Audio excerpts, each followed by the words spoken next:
And we are live. Welcome, everyone. Thank you for joining the Point3 Podcast.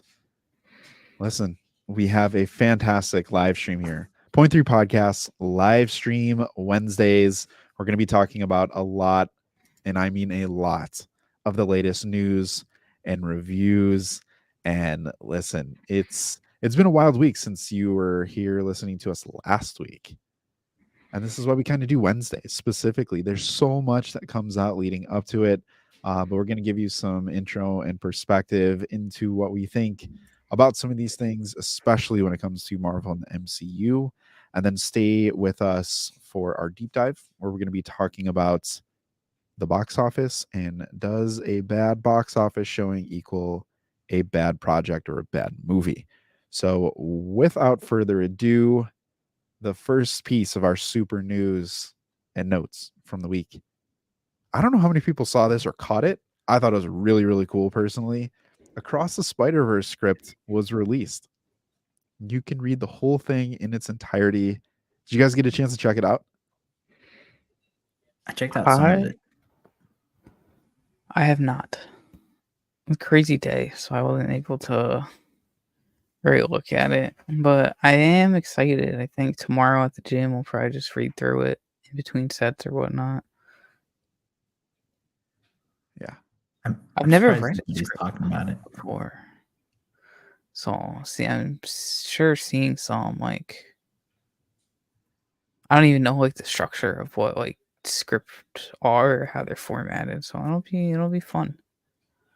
It's my plea to everyone who always, says like, this isn't good writing, this is bad, blah, blah, blah, blah, blah. Listen, a lot of us sit here and we're not experts in this space. We've never written a screenplay. We've never put something together as in depth as this or tried. So if you have, please drop a comment and let us know how difficult it is. But this is a cool way just to see something that was so beloved and so highly ranked for so many people on their top best superhero movie, whether it's animated or live action.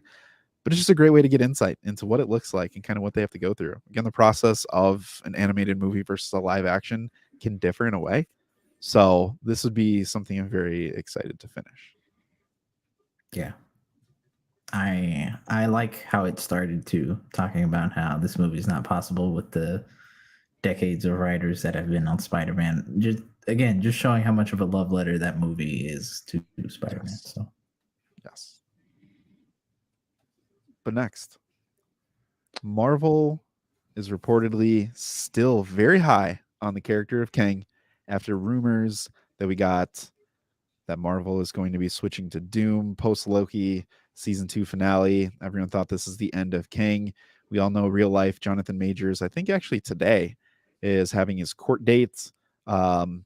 Worst case scenario, they recast him if things kind of hit the fan for Jonathan Majors specifically. We know that he's, lost a lot of support and lost a lot of opportunity, but Marvel has been pretty in on Kang and Kang's variants. And I don't know. How do you guys feel about that?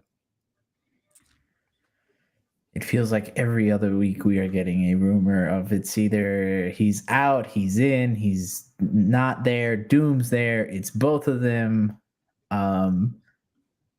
I'll be one to say I'm kind of tired of this rumor because it feels like we're not getting anywhere with it. I would at this point I would rather just Marvel come out and just say it instead of sources getting it and reports, because I feel like sometimes they're not even actual reports. I feel like it's somebody that said something about 3 months ago and then it just somehow pops back up into people's conscience and they're like, Doom, and they're like, no, wait, never mind. But then next week someone else says Doom and they're like, Doom, and then they're like, oh wait, never mind. 100%, bro. Can we make that like our new video for our homepage on there, We definitely can. I would love that. I would love that. I'm with you on that one. 100%. It's logically, why move from Kang? right? At this point for the character, it would be recast at best. And for those that are like, oh no, we need to see Jonathan Majors specifically. If we don't get Jonathan Majors, then we need to get rid of Doom. The character is bigger than the actor, personally. So, we wouldn't have got a Boom You Looking for this if we didn't get that roadie swap. No. You talking about this? What do we got next? You got Taika. Oh, actually, before that, speaking with Kang, kind of, Michael Waldron is the writer from Loki season 1 and Multiverse of Madness, is now writing both Kang Dynasty and Secret Wars.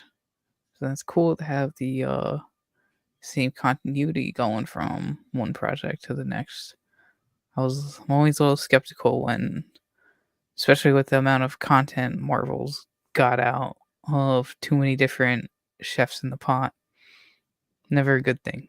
It can be a good thing, but for like something as big as what King Dynasty and Secret Wars are supposed to be, I think it's better to keep it concise with one main writer that kind of would oversee both. And plus, Loki season 1 was great. Was he involved in Loki season 2 at all, or he got dropped from it? Right? I'm pretty sure he's a part of season 2. He was I part think of he it, left. right? Let's I think he was a fact check. different writer. Shout out to the internet. I don't know. Yeah. I forgot, but maybe he'll pick up on some of the stuff he wrote for Multiverse of Madness in there, and that'll be like how we've talked about on many episodes. That movie could be a movie that ages very well over time. It being the same writer, him being the same writer for a lot of these things, I think we all know how successful both were overall, generally speaking.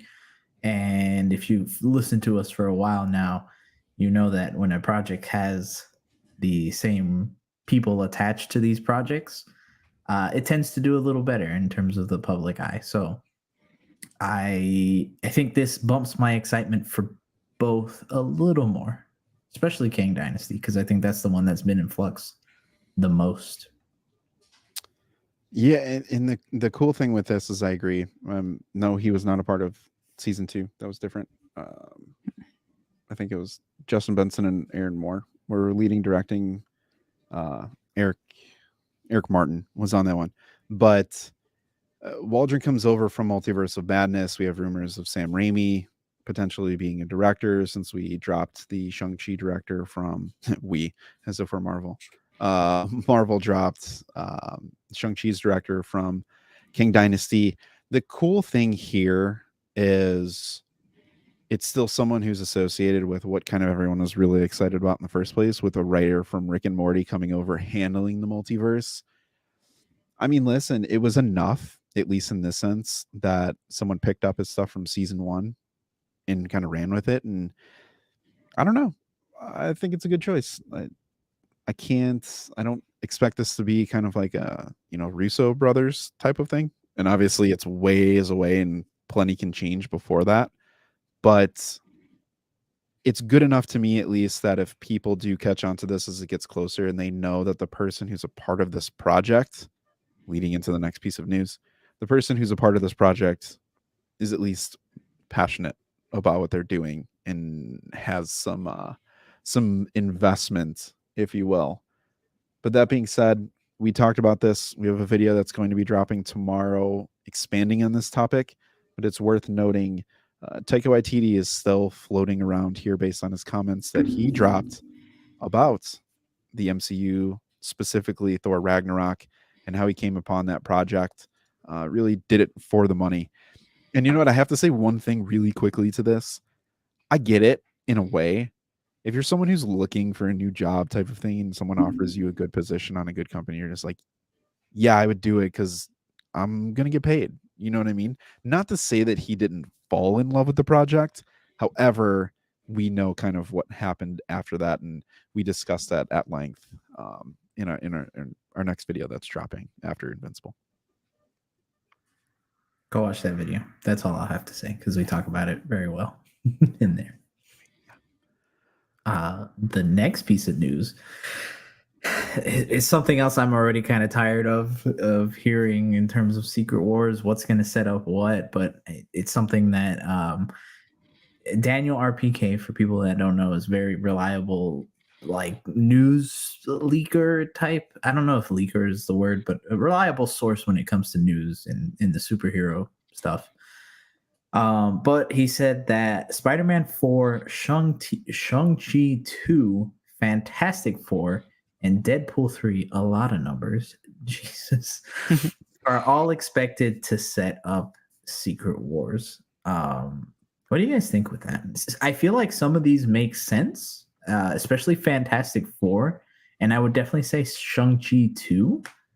But the other two, at least for me, I don't think they will. But what do you guys think? Now, my first thought is when it comes to Spider-Man 4, that movie has the potential to be just like a very good grounded Spider-Man movie that we haven't had in a while. With all these rumors going on, I don't think we're getting that. With all these supposed to deal with some street level stuff, supposed to deal with the integration of the SSU into the MCU. But that gets me thinking right there is the way it could connect is maybe just by ending on like an incursion, and the incursion that sets up like the Battle World and Secret Wars could be the Sony universe and the MCU.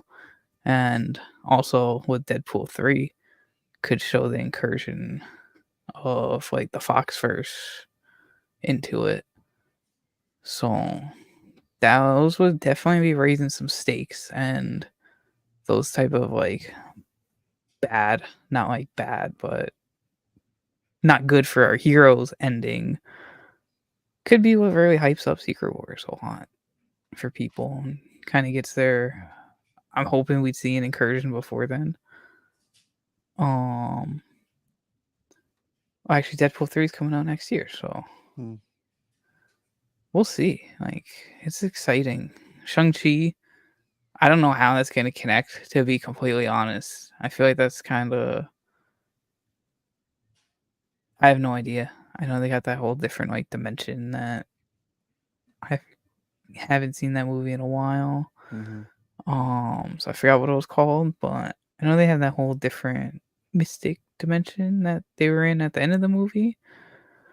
Maybe that has to do with some multiverse stuff. I don't know, but excited. Like interconnected movies. Yeah, I think this one, all of these projects to me kind of stick out as how they can build what's a glaring miss right now, and that's an Avengers team. I'm not going to say that they're going to set up just a grounded one, but you know, a multiversal version of the Avengers, bring characters who are going to be in play come Secret Wars time, because not trying to spoil anything, but there's so many stories that lead up to Secret Wars 2015 that there's a lot on the table. But how they take that and put that, their MCU spin on it and their interpretation of these stories, I can't see too many of them falling into a lot of these projects. So for me, it's mostly going to be how do we start building these pockets of teams and bringing heroes together, on a multiversal scale.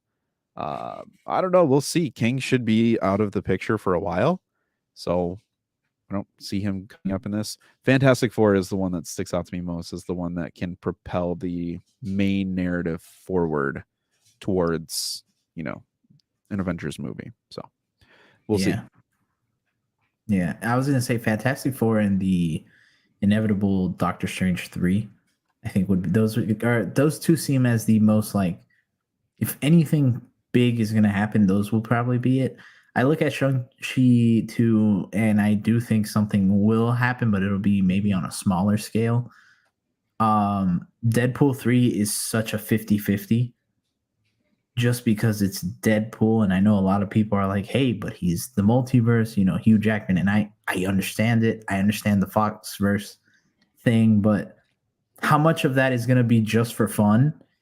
and how much of that are they going to take seriously? And that's the 50-50 part, where it's like, if it's just for fun, then Deadpool 3 is not going to connect, and I think people are going to be pissed. But if it does connect, then it connects. Spider-Man 4, I think where a lot of people are kind of mistaking themselves, and I'll put Deadpool 3 in that boat as well, is they're expecting so much, incorporating from other universes like Sony, like the Fox. And while Deadpool 3 we know is definitely going to do it, I don't see Spider-Man touching Sony at all.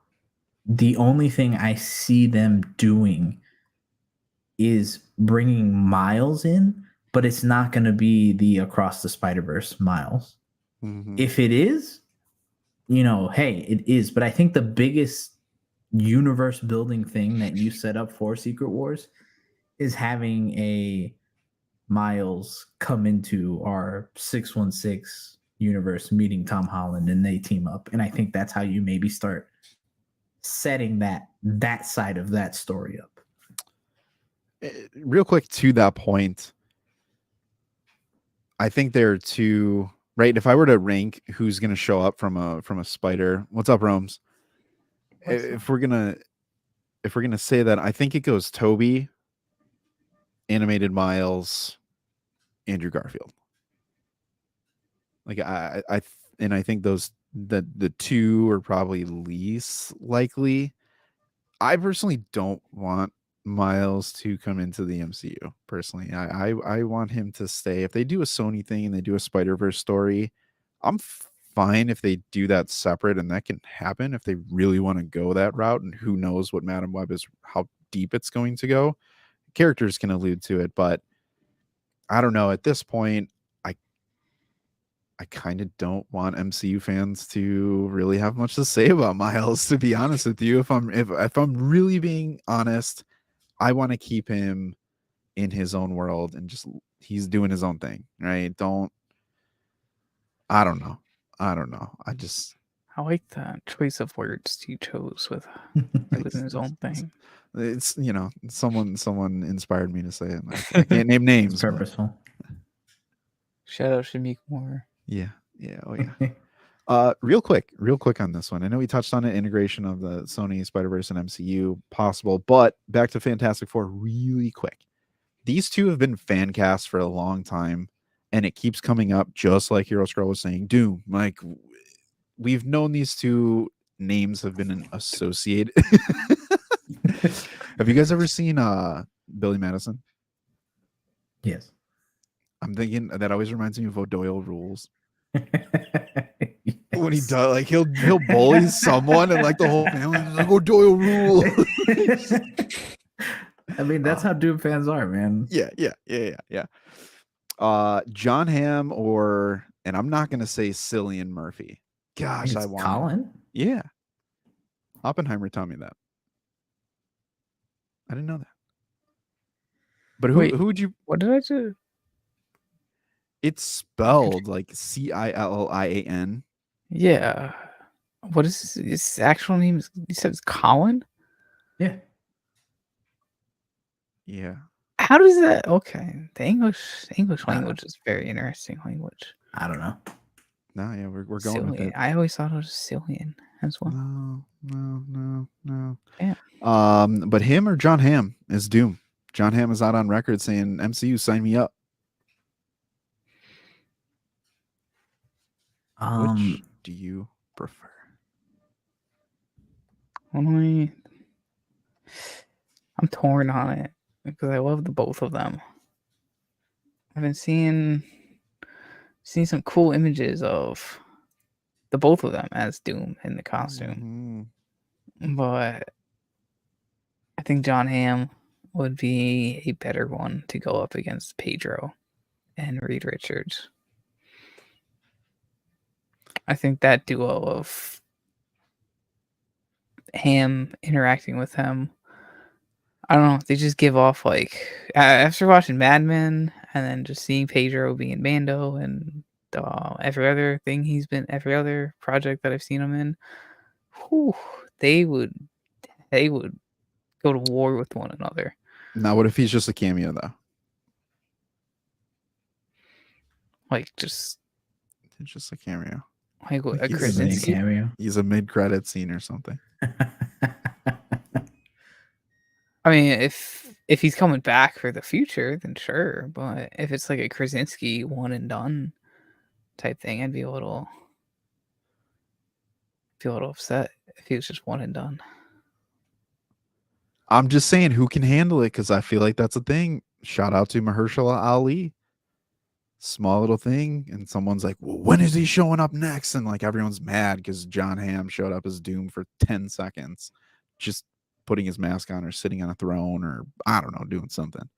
I think Colin Murphy would probably take a cameo much better, and I think people would hesitate before bashing him over John Hamm. I don't know. That's just my gut. I've it's completely foundationless for that statement, but I would like John Hamm overall.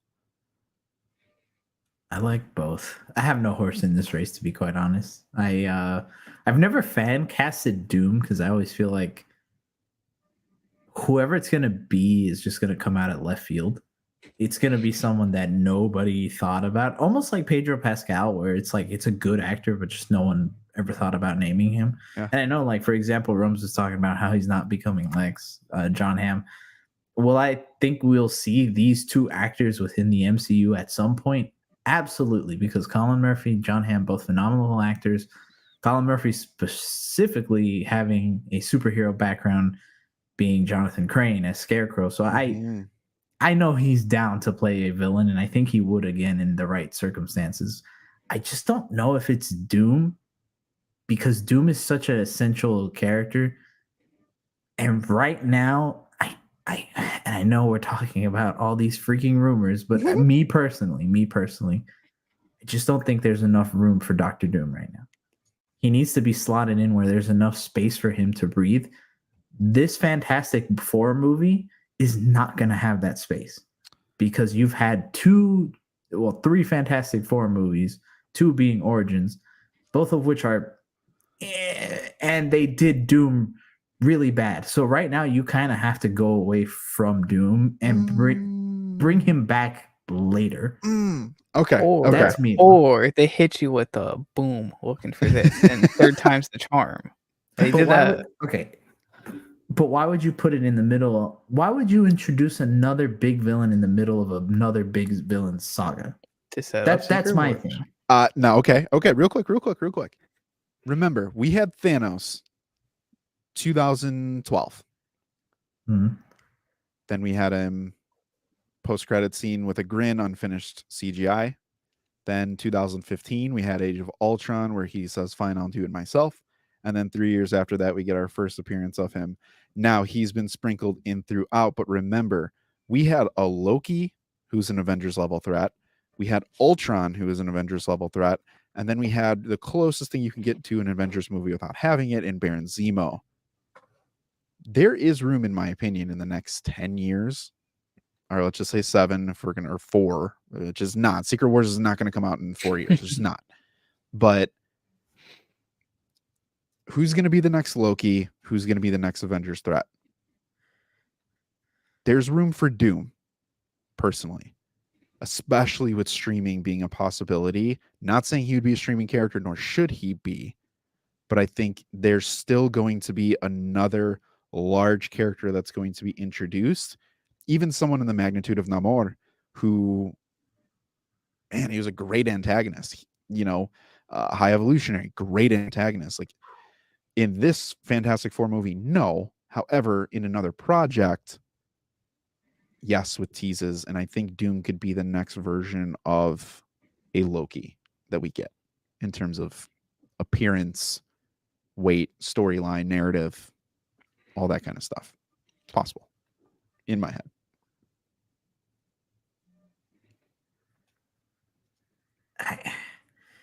It's just I struggle with this. Doom should be the silent villain. He should be set up but not declared. I agree. But the thing is, though, we're in a time, and I know it's not a reason, but it has to be considered, because just look at everything else that we're talking about. we're in a time where if you don't pay it off right away, man, people are going to be mad. Fair point. So, yeah, he can come out in Avengers 4.5, right? Yeah. He can be your next Avengers level before Kang Dynasty. But if he gets beaten in that movie, people are going to be like, hey, you see, they wasted Doom. This is why I didn't want him, and this is why he needed to be the next blah, blah, blah, blah, blah, blah, blah. But think about it, though. Even if we go to limited knowledge here, I'm just throwing this out here. The road to Secret Wars, Doom was kind of that background villain in a way. Like, there are things that he can do, and I think there's enough here in the MCU to where a Doom-led subplot can exist leveraging movie appearances plus Disney Plus. I think it's very, very possible. And the good thing is even given that standpoint of time and times of the fandom today, Loki season 2 broke down and just completely wiped out all naysayers. 100%. We can't do this on streaming. Yes, we can. We can't have something big happen on streaming. Yes, we can. We can't have a big actor do and run an entire series. Yes, we can. It's possible. This is where I struggle with the whole quantity. Right. Okay, let's just go off of this. Moon Knight. Potentially, you could have it somehow tie in. You have Doctor Strange who can tie in from a mystical standpoint. You have Wakanda who can pull in Doom. If you really wanted to go down a route, you can have Fantastic Four spin-offs. That I just think that there's a lot of opportunity if they want to get creative enough to please fans who are looking for Doom. Last thing I'll say in this. Fantastic Four movie, I personally think does not have enough space to do Silver Surfer and Doctor Doom. They have to choose one or the other. And if they choose Silver Surfer, which it seems like signs are pointing to, Doom is a cameo. Doom shows up in a later project that is his own, which I think will be a Disney Plus show. The Book of Doom. Yeah. I don't know. I feel very passionate about it. It's someone I want to see. I know you guys have heard me say this many times off screen. Doom and Magneto are my two must-haves. Like, before I die, I need to see them. But I'm just saying, Hero Scroll said it best. People don't trust Marvel villains, and he has a big fan base, like huge. Doom stands are crazy. Not crazy in like a bad way, but just no, some are. yeah. I didn't want to be the one to call anyone out. But... Okay, let me propose this, and Rome, I'm curious what you think too. By the time Doom gets introduced, won't there be enough that's interesting?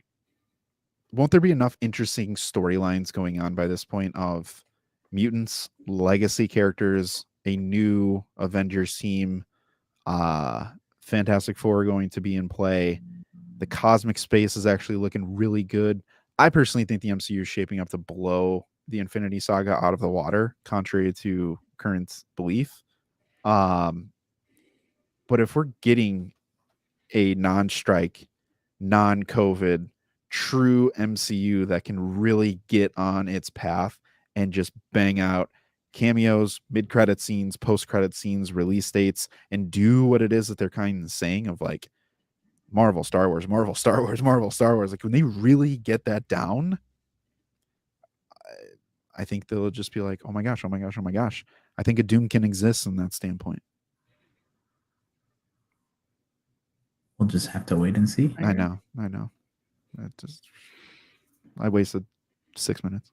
No. It's a good conversation to have, because I think it's a good way to show where we stand on the Doom thing, and I think it talks perfectly about the two sides of it. So, Spider-Man, do you want to hit us with the Infinity War? Yeah, today is the 6-year anniversary since the Infinity War trailer dropped. Boy, how the heck has it been 6 years already? That just makes me sad. But if anyone, I remember as soon as this trailer dropped, one of my friends sent me the link to it. I was working at, I believe I was working at the movie theater at the time. So I went up and found my best friend that also worked there at the time.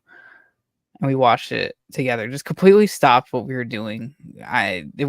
Thankfully, it wasn't during like a rush or busy time, but I had one of my other coworkers was checking out like 3 people. I straight up just left the line to find them and watch that trailer with them.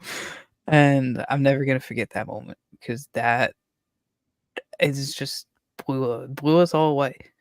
And the way they did the trailer, the way they're just marketing the movie, it's beautiful. So I asked this to you. Do you guys remember the exact moment and time and what you were doing when you got that notification from YouTube or Twitter or something? Avengers Infinity War trailer 1. Who dies, Cap or Iron Man? I couldn't stop watching it, thinking who's gonna die. Yes, One of the two of them. Yep. I remember watching it a lot. I don't remember like the exact moment that it dropped though. I think I was I in school? Yeah, I was. No, I wasn't. But I was somewhere. And when it dropped, and I remember seeing it later though. I watched it like 4 times. I do remember that because I showed it to my dad. I showed it to a couple friends of mine as well. So I watched it a few times. Everybody had to see it. But crazy to think. 6 years since, what was that, like the second or one of the last projects in the Infinity Saga, and we've barely cracked the surface of the Multiverse Saga. But fans complain because we don't have follow-up on Kang already. It's wild. February 2023 to November 2023. We should too already long. be at Avengers. Too long. Then they need to get more realistic, baby. Speaking of realistic, I'm gonna hit both of these news so we can just knock them out and get to our deep dive. But Bob Iger in a summit came out talking about Disney needs to get realistic about what a hit looks like in the streaming age, and is talking about that it was a definitive mistake increasing output basically of all Marvel content and not focusing on quality, and almost even said something that would worry a lot of people about how that executives need to be in more control. So love Dude, that. Yeah. And then another CEO, Zaslav, the WB CEO, coming out talking in a big interview, talking about how it was the right decision for the company and it was necessary and hard decisions when it came to scrapping movies. In this case, he was talking about Batgirl. Ultimately saying that it was a win, helped them get out of debt a little bit. I don't want to get too deep into it, but let's be honest, ultimately these guys just look at the bottom dollar, and if something's not making them money, they're gonna look at it with more scrutiny. Mm-hmm. And I know Zaslav's like, well, we didn't earn anything out of it, but then in the next sentence saying, hey, we got ourselves out of like 12 either million or billion out of debt. So something was there. Let's be honest. And we all know that Bob Iger, that's what he looks at. It's money. And box office right now is not doing that fully. So take that as you will and stew on that for a second. But that brings up a good point, though. Money, bottom line, right? That comment by both, it's you're not going to make it, then probably wasn't a great project, right? It wasn't high quality. But that leads us into our deep dive. Does a low box office showing, a poor box office opening weekend, does a bad box office equal a bad movie? So we're going to spend the next 20 minutes or so. Hero Scroll, we'll start with you. I'm going to start off with no. And I'm just going to quote what Bob Iger said in this very summit, at the beginning of it. We need to get more realistic about what a hit looks like in the streaming age. that kind of tells you that right there, that things are going to be low sometimes for a variety of reasons. If you've listened to Point 3 before, you will know that we've talked many different things as to why it's been happening. Pandemic, strikes, the age of social media that we live in. I take a look at the Marvels, and some of the people that I've talked to about the Marvels, even mutuals of mine on social medias that haven't seen it, and you ask them why, and a lot of them saying, "Hey, I just heard that it wasn't that good, even before the movie came out." And I was like, "Well, who told you that?" People just kind of complaining ruins the mood as well, and it's hard to defend when you want to watch something like that. But ultimately, I don't think that reflects that on the movie, on the quality. You take a look at Blue Beetle, something that by all means was considered a box office flop, right? Yet the week it comes out on HBO Max is one of the most streamed things ever on their platform. And it's like, what? And then you think about how every time something comes out of Marvel and comes out on the street on Disney Plus, it always ends up being an absolute hit. You think about Quantumania, something that a lot of people were like, boo, boo. Watch it, and then it's like, hey, it's making news because it was really popular. I guarantee you, in a month or two from now, 3 months, whenever the Marvels hits Disney Plus, it's gonna be a huge hit. And I think that's indicative of the fact that no, the quality is not reflected because of the box office.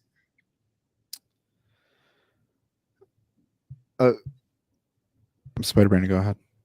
The aggressive task right on you. I was gonna add to that. Even with Quantumania, when that came out on Disney Plus, that did huge numbers, even though it didn't have the best box office. Or huge numbers for like streaming on Disney Plus and getting some clicks. So people just like waiting for things nowadays too. It's just like a whole change of the way you consume media. I mean, think about it too, from that standpoint. Theaters changed the way theaters are set up to make them more comfortable so people can feel more at home in these spaces, right?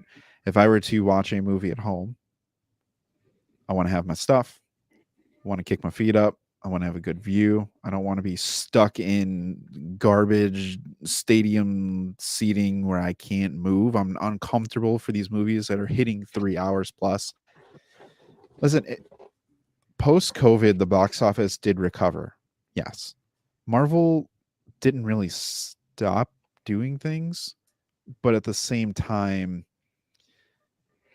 it's not an excuse, but I do believe we spend a lot of time looking at reviews and previews and social media marketing and influencers and Rotten Tomatoes and everyone who has this, I can't talk about it because I'm on an embargo, and then Thursday hits and they drop it and they're just like, it was no good, and then the movie sits for a few weeks and they're just like, this movie's really growing on me. It is actually a really good movie. I hear that more than not.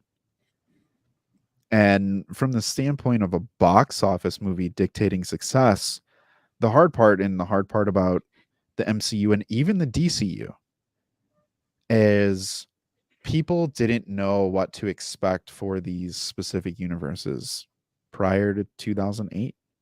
I think there was just an article that came out where Zack Snyder was getting compliments for Watchmen of really being one of the first really good type of team up movies that was really ahead of its time. I think it was Nolan was talking about that. Christopher Nolan was giving Snyder some props from that standpoint. And he's been in some other news with Rebel Moon coming out. But even to that point, 2008, The Dark Knight craps all over Iron Man and The Incredible Hulk, right? But in hindsight, this is one of the highest rated movies. Why? Well, this is the first. So therefore it's good. When you go back and you look at these comparisons, and we were talking about this off screen this morning, the reviews a Thor Dark World, a Thor 1, like some of the lower movies in the Infinity Saga, their Rotten Tomato scores are like 75. That was terrible at the time. And when you go back in hindsight, people are just like, oh, that movie's really bad. And you're like, really? It has like a 75% on Rotten Tomatoes. And it's like, yeah, that's terrible. But as time goes on, the one big thing that you have that I wanted to just talk to you guys about real quick is critical reception from people who really leverage the internet. They look at the review sites. You have your big ones. I'll give you three just right off the Letterboxd, IMDb, Rotten Tomatoes. Ones you'll always see people throw up. There are tons more and some niche ones that are coming up, but there isn't a lot of competition from other genres right now from the MCU standpoint. There is saturation, but we've talked about this at length. When Loki's done, we're looking for the next thing to watch. You want more. And it's audience preference, but critical reception, audience preference, people don't know. And they're comparing everything right now from a superhero standpoint to the golden age of the MCU. It took 11 years to get to that point, and people want that same feeling now. It's our movies and we want it now. Yeah, it's chasing the high of it and the spectacle out of all of it, where, something that Rose is saying and something that we've said, the pandemic has changed a lot of how people have consumed these movies, and whether or not these companies paid critics to, better review or, sabotage. I'm sure there's instances of that. I would not be surprised. But I think a lot of it is the fact that sometimes these studios forget that not every movie and a lot of your movies, and I think that not only is it the companies, but also the people, right, that consume them. Not everything is going to be the giant spectacle that is Infinity War or Endgame. And the bane of wrestling has reared its head again into this conversation somehow, but I just thought of it. And again, they just go hand in hand. That'd be expecting that every weekly Monday Night Raw is going to be WrestleMania. Mm-hmm. And it's just not, because WrestleMania has its time. Yes, WrestleMania is once a year, but I'm not saying the MCU is going to have that once a year. But there's a specific time where the spectacle comes out and you get a culmination of a long storyline. Your Avengers Kang Dynasty and Endgame, or Secret Wars, that's going to be like your WrestleMania. That's going to be your giant Olympic-sized event that comes around every couple of years. It's not always going to be there. Are you going to get some fantastic things in between? Absolutely. I take a look at No Way Home. Mm-hmm. Something that was a once-in-a-lifetime thing. But it's not always going to be that way. And I think that's what they need to remember, that occasionally you're going to have some misses in terms of the box office, but it's still going to be there for a certain audience of people. And I think you look at the people who really cares about Marvel and cares about comic books, and you look at how they view the Marvels, and they're like, yo, no, that was a good movie. I had fun. I enjoyed it. But the people that don't care about it, the people who are only there for the spectacle of it or expecting something to happen, they're like, oh, it sucked. But why did it suck? Oh, I don't know. It just did, because nothing happened. When it's like, well, no, if you think about it, there's a lot of stuff happened. But look at this to this point, right? If I go through and I look at Lifetime, some of the Lifetime best movies, Avengers Endgame, that took a long time to get to. No Way Home, a lot of things had to happen. Black Panther Phase 3, everyone's looking for the next piece of that main storyline that's coming. Infinity War, The Avengers, Age of Ultron, Wakanda Forever. But then you sprinkle in like a Captain Marvel, Wonder Woman, Iron Man 3. You'll have your solo films that are still really high. The thing about it, though, and where I will say the saturation piece and really what's missing is the MCU hasn't sprinkled in enough, and hopefully the DCU does it, to make people really want or love a one-off movie that does feel self-contained. And to that point, when you look at some of the top things for the box office for this year from a domestic standpoint, Barbie, nothing to do with anything. Super Mario Brothers, nothing to do with anything. Spider-Man Across the Spider-Verse, still kind of has nothing to do with anything, even though it's been teased. Oppenheimer, nothing. Guardians 3, something that people are looking forward to, but everyone keeps knocking down. Why? Because it had nothing to do with anything and it felt self-contained. We don't know where it's going. Even Avatar, Way of the Water, is still on here. So, right? So it's like, I understand listening to quality over quantity and a better film is going to increase and equal a better box office movie. No, I don't think so. And again, to this point, does a bad box office showing equal a bad movie? Is it that, or is it a bad concept of trying to create a franchise and just really molding your customer? It's like an iPhone. You know what I mean? Like if it doesn't have the next feature, people are going to be like, "Oh, this is a bad iPhone 15."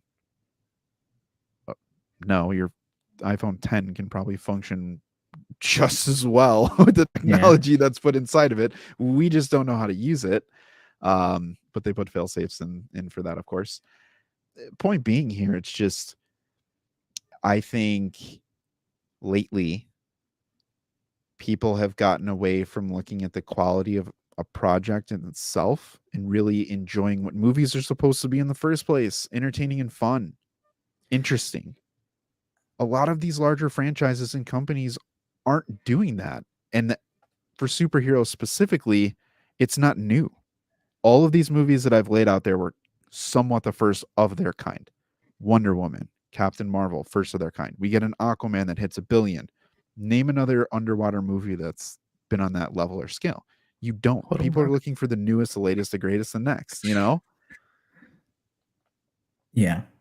But and to that point though, it's just so funny how we have this conversation though, specifically when it comes to things of the superhero genre.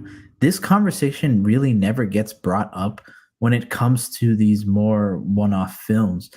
And you look at I think God, what's the name? Spider-Man. What's the movie you saw last week? Napoleon. Thank you. Napoleon, I think from what I was seeing with the reports, was a flop.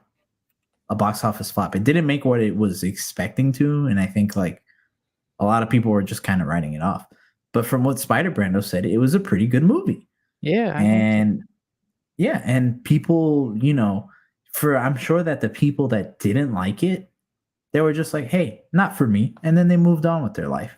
I think about another box office flop that Christopher Nolan did, Tenet.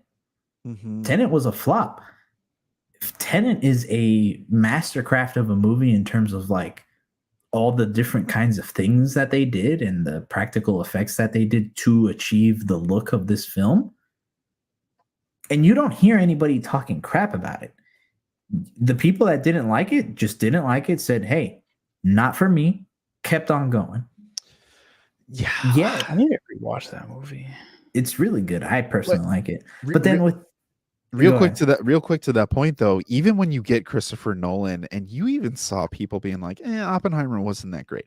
All of a sudden you get more Christopher Nolan that comes out and it hits the algorithm, hits the mainstream. More people look at it who are pseudo, movie critics, and everyone's like, no, it wasn't like the one that I liked. Therefore it's not good. And I was going to say, it becomes more of a bandwagon thing when you have a name attached to it, where I think because Napoleon's Ridley Scott, right? Mm-hmm. I think so. Ridley Scott, a very, very common director name that people associate with a lot of different projects. And if they don't like it, though, like you said, it's not as good as his other thing, Christopher Nolan. Well, it wasn't as good as Batman, or it wasn't as good as Inception. People have these conversations for franchises mostly, but never one-off films. And I think that in a way is kind of unfair at times, because sometimes these franchise movies are just one-off things. Sure. And that's okay. Barbie, tell me about Barbie, right? You guys saw Barbie. I didn't see Barbie. You don't have anything to compare to Barbie. Recent times, what could you say? When you saw Barbie, you're like, I liked Barbie more than X. Nothing. You have nothing, and that's why we'll always go back, and I will say this specifically, whether you're listening to this or not, if you've fallen in this bucket, I'm sorry, but a lot of people now, today, don't know what they like, and they need something to be shown to them, and they say, that made me feel good. I like that. I don't know why, but if the next project doesn't make me feel like this, I'm not going to figure it out. I'm not going to try and understand why. I'm not going to know the script. I'm not going to know the writing. Not to say you should, but again, from a fun and entertaining standpoint, I like this movie, but I'm going to go into the next thing that's associated with this with my pen and paper and be like, that didn't check that box. What box? So we base these things on feelings without having the knowledge of why they actually are the way they are, the techniques, the writers, the film, the cinematography, all that stuff.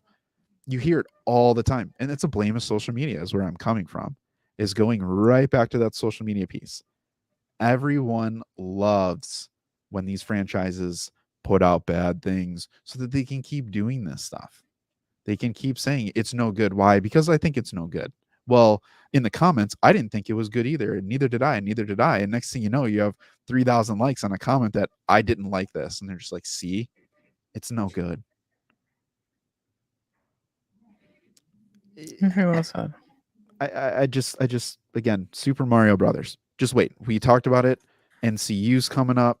Gosh, I can't wait for people to see the next Zelda movie, Super Mario Brothers 2, whatever it might be, Luigi's Mansion. People are like, no, dude, why do they try to do this? This is no good. You brought the NCU up, and this is a complete it's similar, but it's a complete digression. They came out with the first pictures for like the making of Sonic 3. Mm-hmm. Sonic Verse had a fucking Sonic Verse had a clear the logo that they chose for Sonic 3 hits so hard, and I can't. If you haven't seen Sonic 2, do not go and look at it because it is a very massive spoiler for. Dude, just say it. Everybody and their mother knows that Shadow's out there. Never mind. I haven't seen it, and I knew it because that's the first thing that IGN's like, hey, Shadow. Yeah, they were pretty adamant about it.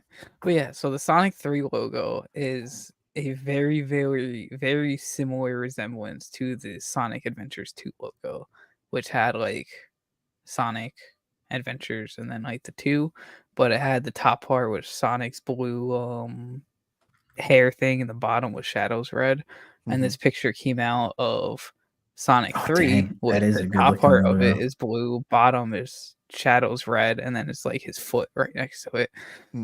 Ooh, I just watched Sonic 2 on Saturday. I rewatched it. God, that movie What's it out on? Some type of way, and it did not do good in the box office. It was on. I think I had like Amazon promotions. I own it. I don't know what it's on, but I bought it. I loved it so much. Real quick to that point, right? So there's excitement, right? That is exactly what I heard. I haven't seen any of the Sonic movies, but what I heard was investment, excitement. Sonic movie nights. Right? The fact that we would throw it out there, there's something good about it. It was fun. It was enjoyable. We can keep it there. But it didn't crack the top 10. It's not going to crack the top. You know what I mean? Like it's not going to make that much money. So if it's not within the top 2, or it doesn't do what a Super Mario Brothers does, is it a bad movie? No, not at all. I mean, I haven't seen Super Mario, so I would like to compare them together. So I've heard a lot of people compare them, but that movie's still so good. It's, I think 2022, it came last year. It was in my top 5 movies of 2022. Yeah, it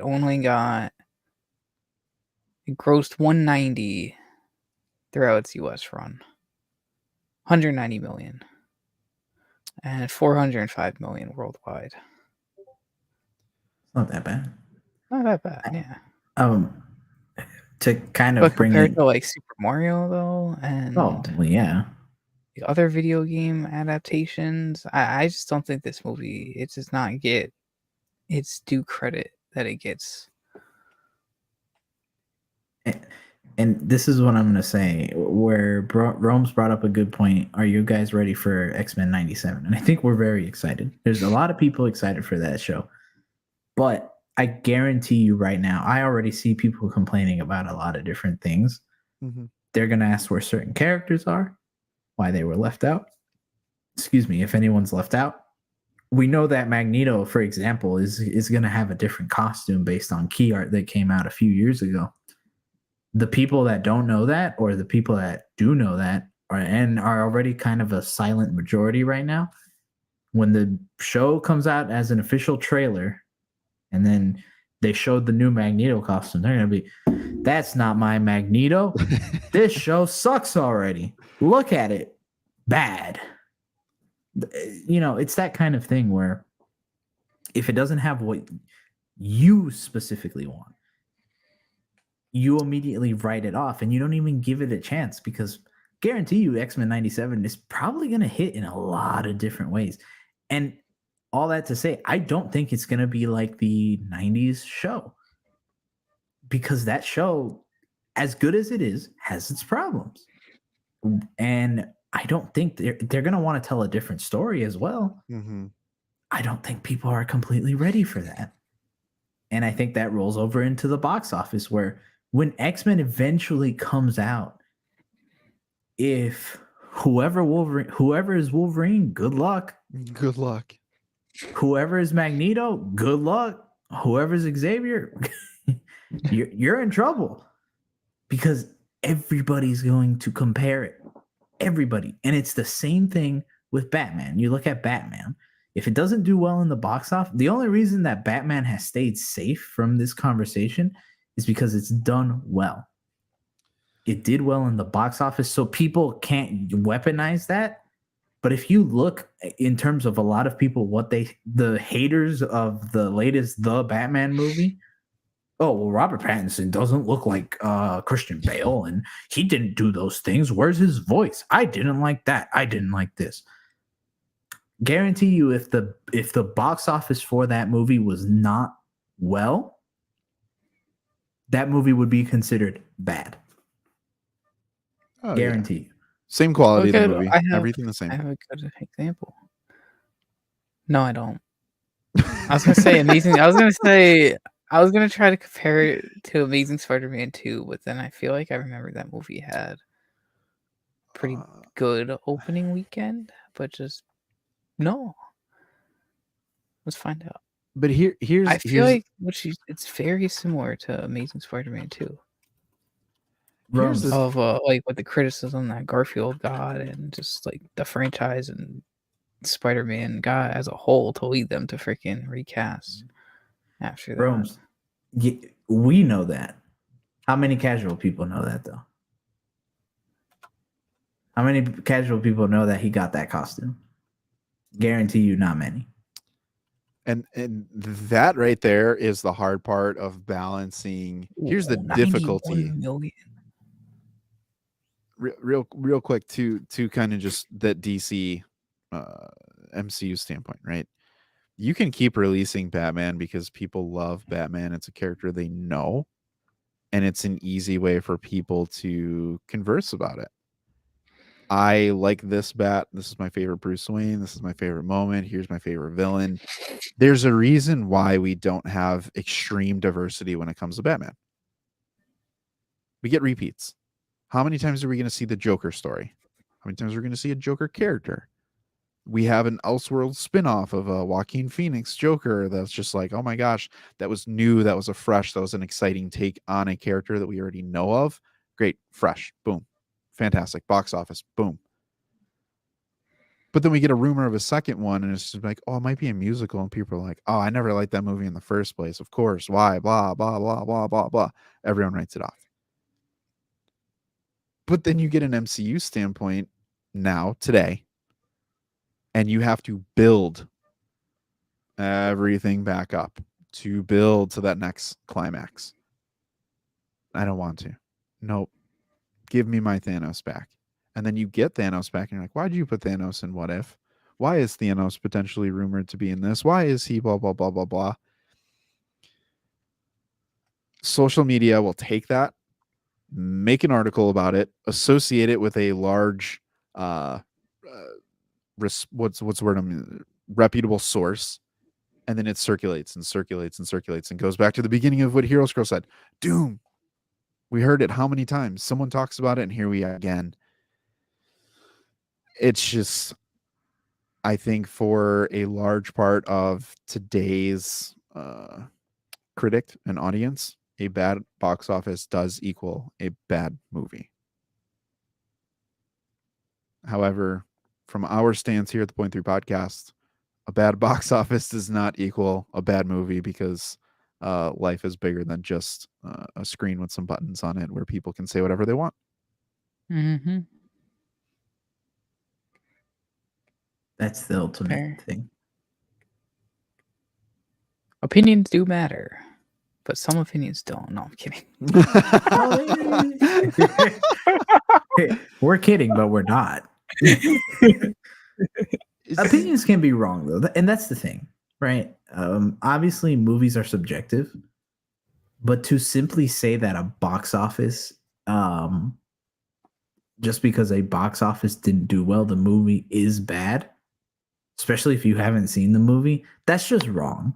That's just it's not true.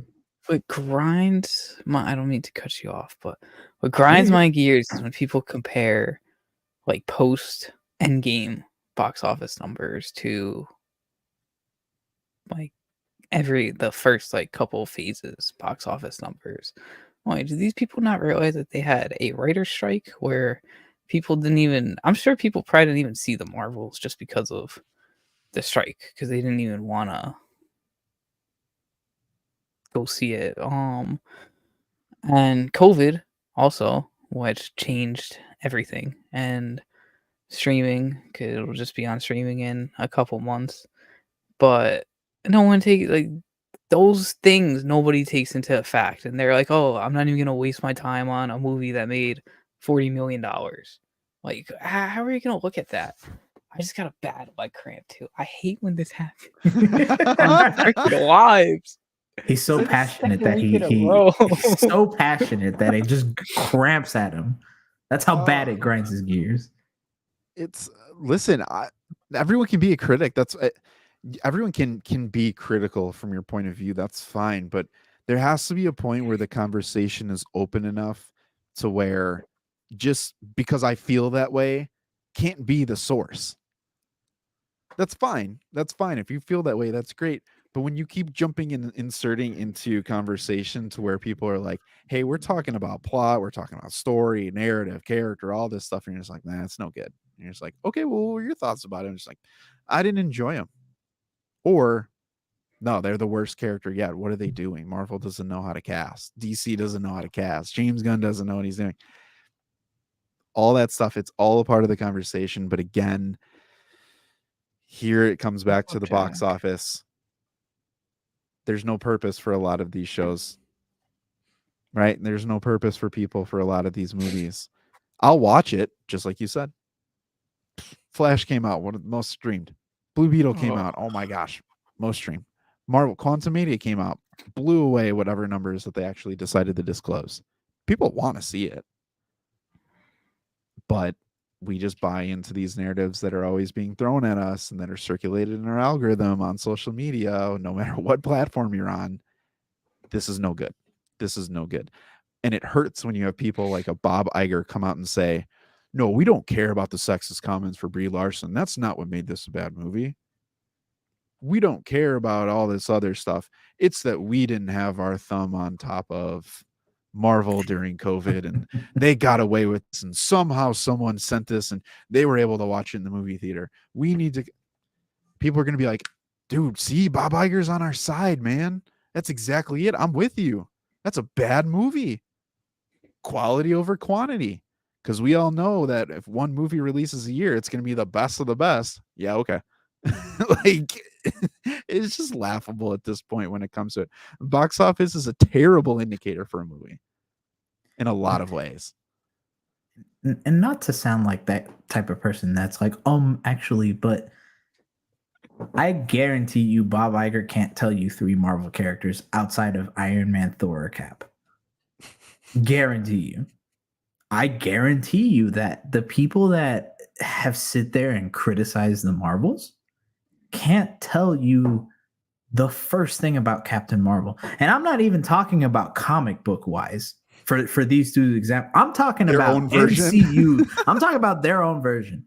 The people that say that can't probably tell you about Carol Danvers, can't tell you about Kamala Khan, can't tell you about Monica Rambeau, and neither can Bob Iger. Yeah, but bro, to that point though, they didn't You do a think good Bob's enough watching job. all this stuff? Nah, no shot.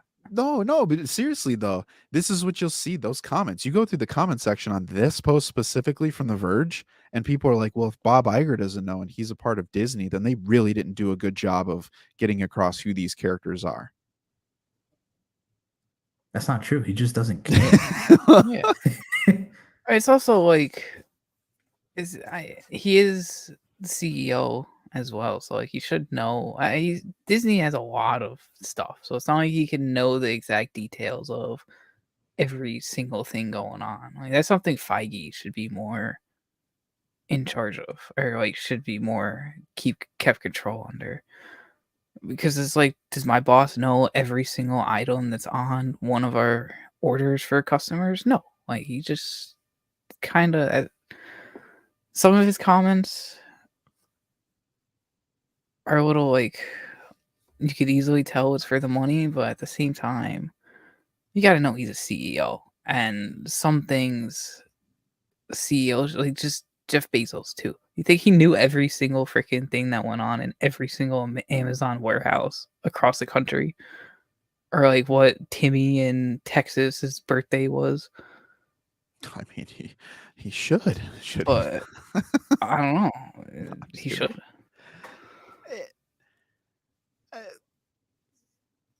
It comes back to this again. This will be my last example for this because I know we're at our hour. Blue Beetle. One movie this year that was hurt by the DCEU, the announcements, the confusion that was created by the fandom for absolutely no reason.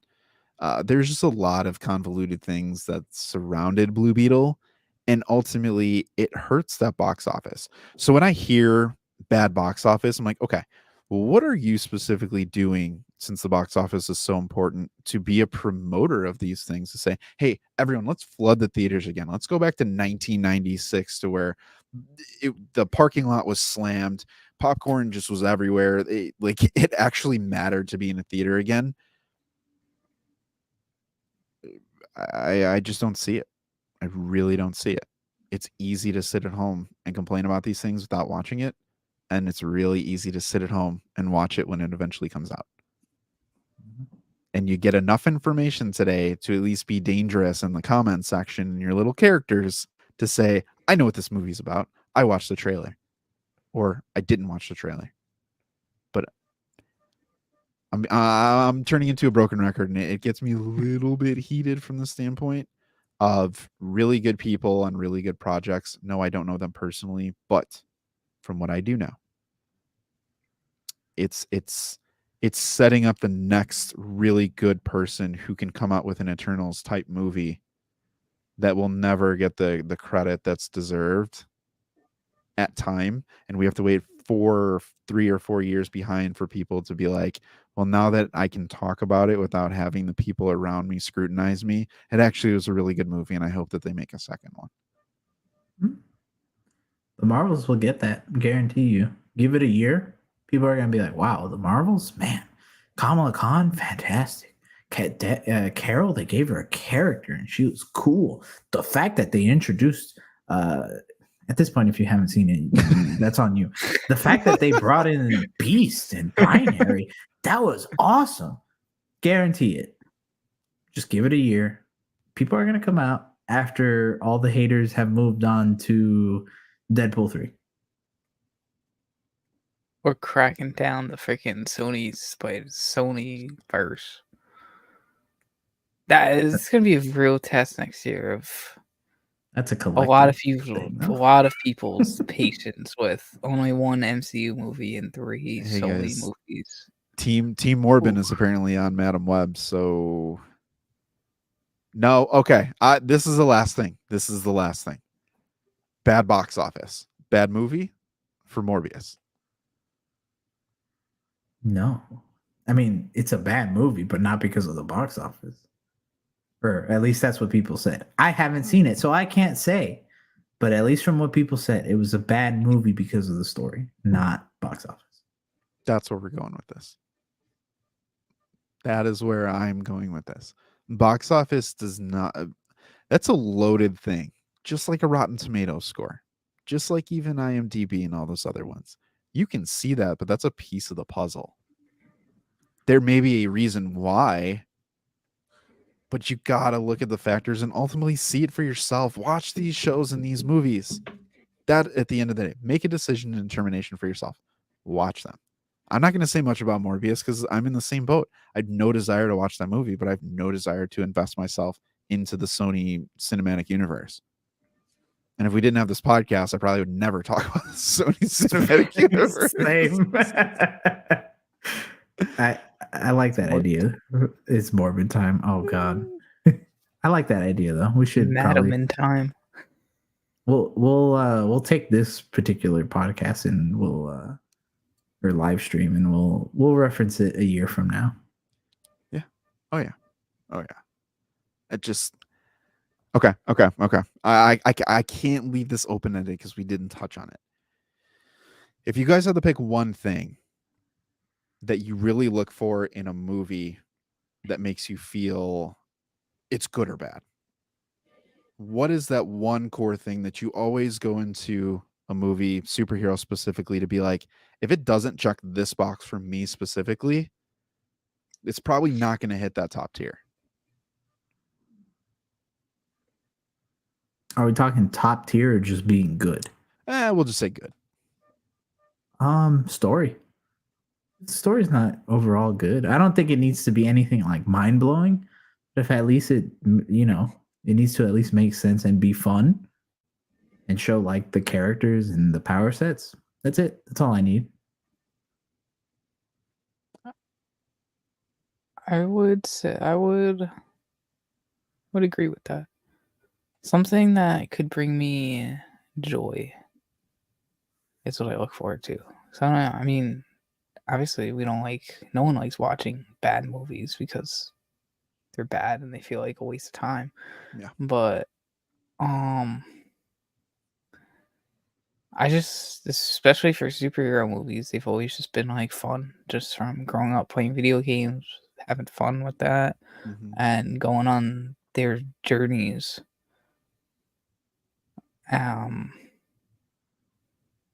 Action, I guess at least one good fight scene too.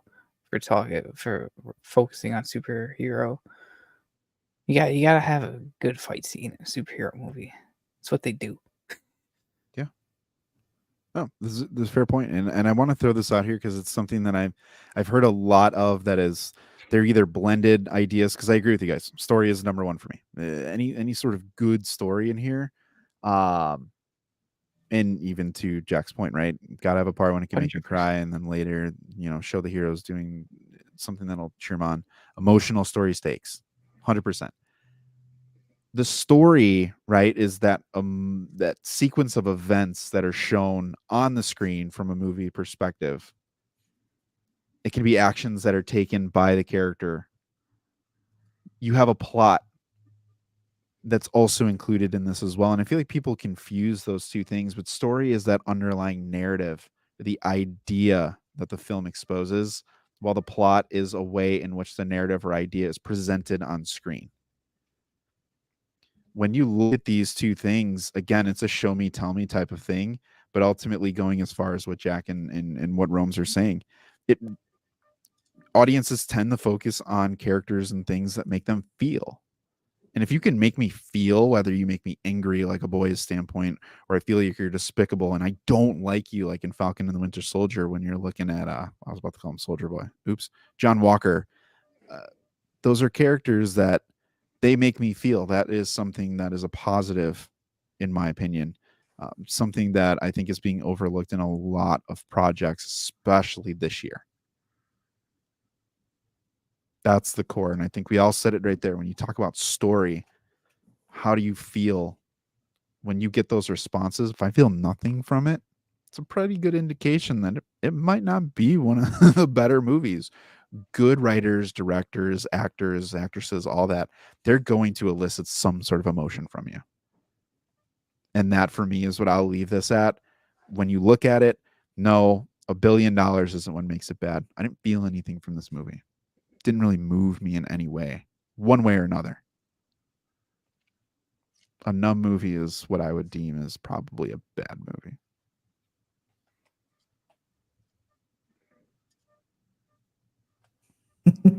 Drop it Slam in it front of them. Yeah, I'll zip it now. I'll zip it now. We can talk about this so much more. Oof. we could. We need to close it though, because we are overtime. 0.3 OT. 0.3 OT. I'll say that 5 times fast. That's hard. P3OT. But everybody, thank you for joining us for the 0.3 live stream. We really appreciate it. Before we go, if you haven't already, subscribe to us here on YouTube. It would mean a lot to us. If you haven't already as well, follow us on our social medias and join our Discord where we talk a lot more about these things. If you want to keep that conversation going after this, we can definitely do that in the Discord and we can talk about it for days on end. And we do other stuff there too. So make sure you join it. But everybody, make sure you're back here next Wednesday. Check out the episodes that are coming out over the next couple days. But until next time, keep watching, keep reading, keep nerding out, and we will catch you on the next one.